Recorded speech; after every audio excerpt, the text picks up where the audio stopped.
Times now has accessed a code of conduct for ministers that ministers must disclose assets to the Prime Minister, disclose all business interests and furnish assets declaration each year.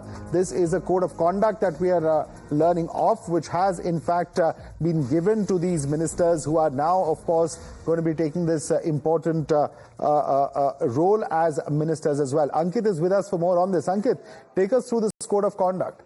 Madhavdas, this is the code of conduct that's been shared by Shukanta Majumdar. I presume Ravneet Bittu has received one as well. Rajiv Gauba, again Cabinet Secretary, and he writes, "Dear Minister, pursuant to your appointment in the Council of Ministers, I enclose a copy of the Code of Conduct for Ministers and related papers. Among other things, the code prescribes that a minister shall, number one, disclose to the Prime Minister within a period of 2 months from the date of assumption of office details of the assets and liabilities and of business interests of himself and of members of his family. Two, furnish annually by the 31st of August to the Prime Minister a declaration regarding details of assets and liabilities of himself and of members of his family for the previous financial year. And three, comply within a period of 2 months of the assumption of charge with the requirements of sub-paragraphs B and C of the paragraph 1 of the code. I am to request you to kindly take necessary action in terms of these and other provisions of the code." And then they also list, I enclose for your information copies of the following documents and a list of documents that are enclosed. And so this is a big step towards propriety, Madhavdas, by the Narendra Modi government for all of its ministers.